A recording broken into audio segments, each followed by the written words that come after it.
I've learned that courage was not the absence of fear, but the triumph over it. The brave man is not he who does not feel afraid, but he who conquers that fear. Nelson Mandela. Good morning again, and you're listening to a Live Light production brought to you by Charl Botha.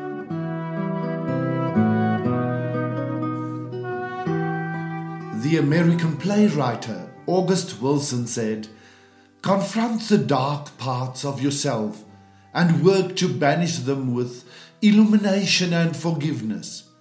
Your willingness to wrestle with your demons will cause your angels to sing. Use the pain as fuel, as a reminder of your strength." As you will remember, we started by taking the first step in the direction of new change in our lives last week. I wonder whether you can remember the first one. But just to remind you, here it is again. The first step was, nothing ever changes until you do. So let's have a look at our second signpost along the journey of change. And the second one is, if you want true change, face yourself. Peter Dale Winbrow Sr. has written a beautiful poem about this facing of ourselves, and the poem's name is The Man in the Glass.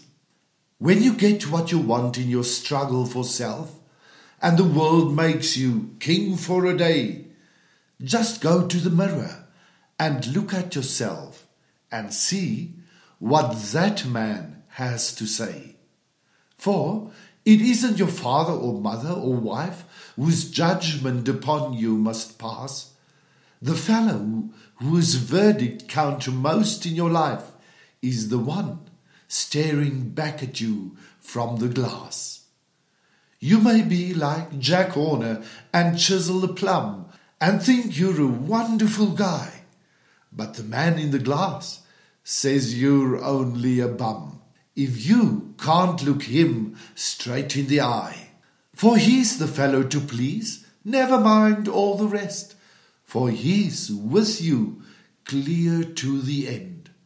And you've passed your most dangerous and difficult test if the man in the glass is your best friend.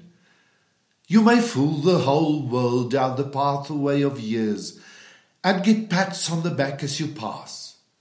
But your final reward will be heartache and tears if you've cheated the man in the glass. The reality of life is that facing the parts of yourself that you don't like or that you are afraid of is one of the most difficult tasks. And I don't think I would be that far from wrong if I say it is the most difficult task for most people.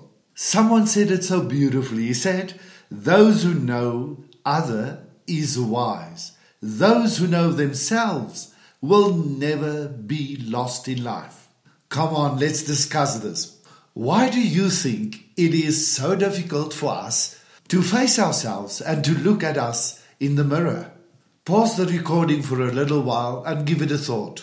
I usually tell people it will be impossible for you to spoon with anyone else if you cannot spoon with yourself. If you cannot get comfortable in your own skin. One of the reasons we find it so difficult to look in the mirror is because we are afraid of what we're going to see. But I want to tell you this morning, you are in for a surprise. You're not only going to see the dark side of who you are, but there also is another side that we are totally unaware of. The good, the beautiful, the totally amazing me that I've neglected, ignored, and buried along life's way. So the invitation to look at yourself in the mirror is not just to clear up all the past injuries, but also to come to discover the wonderful, amazing me, the me who I was intended to be. So I want to challenge you again today. Your homework for next week is just start to think what makes it so difficult for us to face our fears and to have an honest look at ourselves, the good, the bad, and the ugly. Thanks so much for listening and sharing. I'm really looking forward to share with you next Wednesday again. Be blessed.